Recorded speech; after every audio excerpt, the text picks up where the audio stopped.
Bir necha soniya oldin siz hayotingizning eng baxtli kuni bo'lishi kerak edi. Liboslar, gullar, musiqalar, mehmonlar. Lekin endi siz o'sha to'y libosida, yolg'iz, xonangizda o'tiribsiz va sizning kuyovingiz g'oyib bo'lgan. Faqat bir savol bor. Nima uchun? Va bu savolning javobi butun ikki oilaning hayotini vayron qilishga qodir. O'tirqat qiling.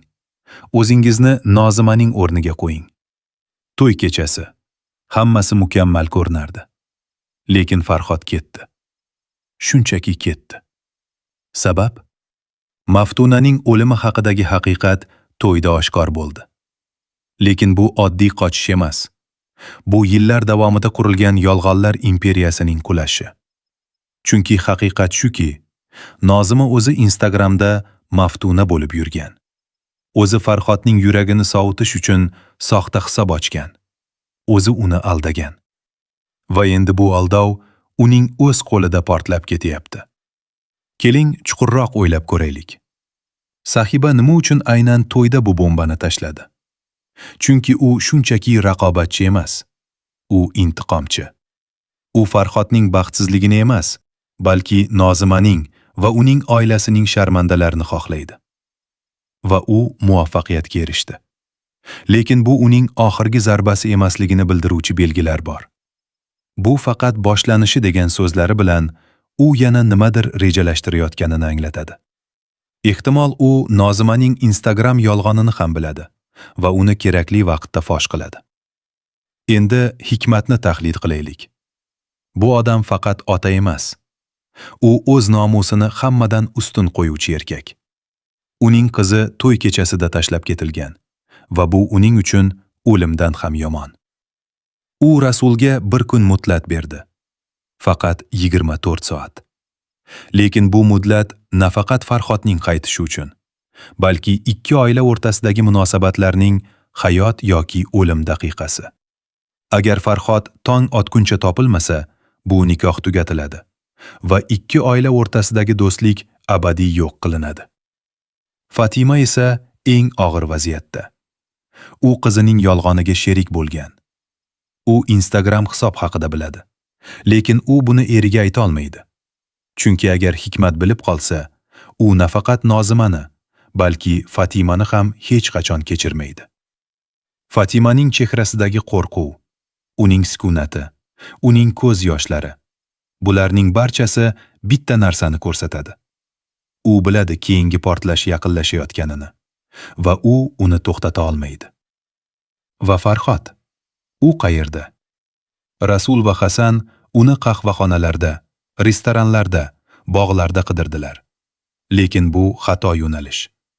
Farhod bunday joylarga bormaydi. U Maftuna bilan bog'liq joyga borgan. Ehtimol uning qabrini ziyorat qilayotgandir. Ehtimol ular birgalikda vaqt o'tkazgan joyda o'tiribdir. Chunki Farhod hali ham Maftunani sevadi. U Nozimani hech qachon sevmagan. U nikohga majbur qilingan.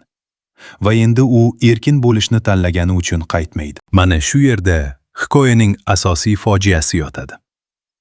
Nozima yolg'on ustiga qurilgan munosabatda bahorni kutyapti. U sevgi olish uchun soxta shaxsiy yaratdi. Lekin sevgini yolg'on orqali qurish mumkin emas. Farhod Maftunani sevdi va Nozima o'zini Maftuna kabi ko'rsatdi. Lekin u hech qachon Maftuna bo'la olmasdi. Va endi haqiqat yuzaga chiqqach, Farhod uchun u nafaqat yolg'onchi, balki uning o'lik sevgilisini masxara qilgan odam. Keling, navbatdagi qismlarda nima bo'lishini bashorat qilaylik. Birinchidan, Farhod topiladi. Lekin u qaytishni istamasligi aniq. Unga bosim o'tkaziladi. Otasi, onasi, qarindoshlari tomonidan. Lekin eng katta bosim Hikmatdan keladi. Chunki agar Farhod qaytmasa, Hikmat o'z qizini uyiga olib ketadi va bu ikki oila o'rtasida ochiq urush boshlanadi. Ikkinchidan, Instagram yolg'oni fosh bo'ladi. Va bu fosh bo'lish eng yomon vaqtda sodir bo'ladi. Ehtimol Sahiba bu haqiqatni Hikmatga yetkazadi. Tasavvur qiling, Hikmat bilib qoladiki, uning qizi yillar davomida Farhodning hissiyotlari bilan o'ynagan. Uning o'lik sevgilisi nomidan uni manipulyatsiya qilgan. Bu Hikmat uchun nafaqat sharmanda, balki jirkanch haqiqat. Va u shunda Nozimani ham, Farhodning oilasini ham kechirmaydi. Uchinchidan, Nozima oldida tanlov paydo bo'ladi. U otasining uyiga qaytib, nomusini saqlab qolishi mumkin. Yoki u Farhodning uyida qolib, erkak uni istamasa ham munosabatlarni tiklashga urinishi mumkin. Lekin ikkinchi yo'l uning uchun yanada katta sharmanda.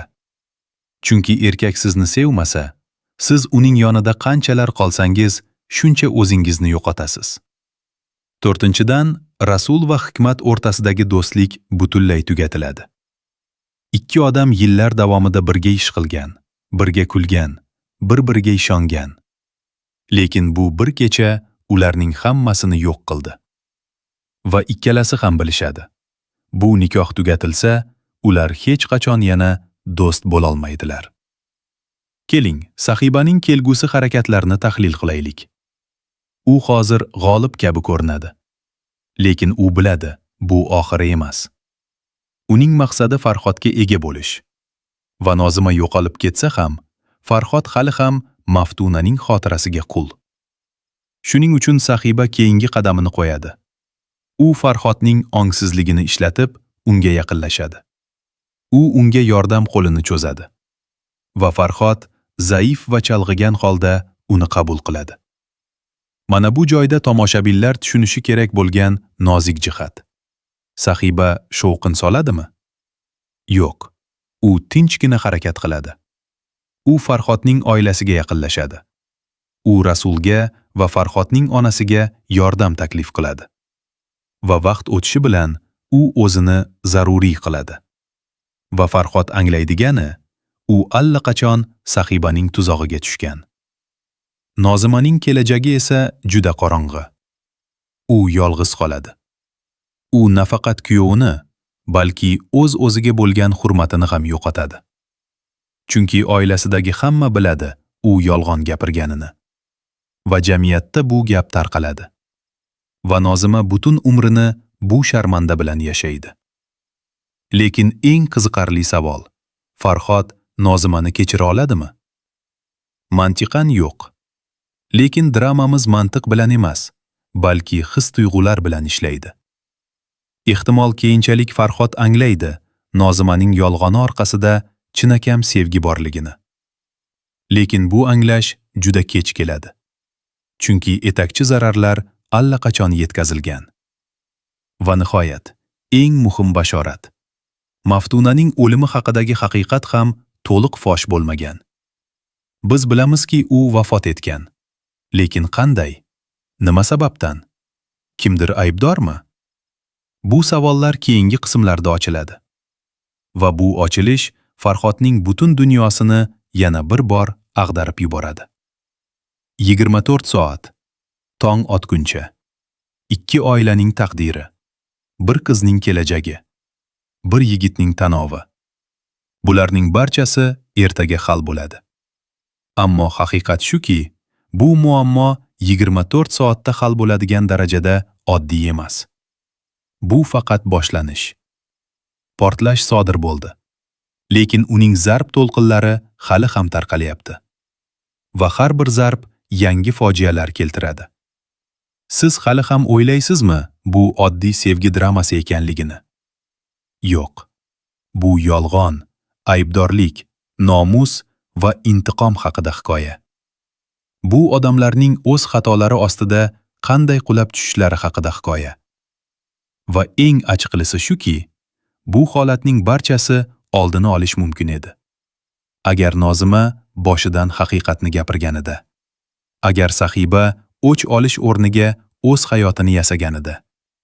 Agar Farhod jasorat bilan o'z hissiyotlarini tan olganida. Lekin ularda bu jasorat yo'q edi. Va endi ular o'z tanlovlarining narxini to'layaptilar.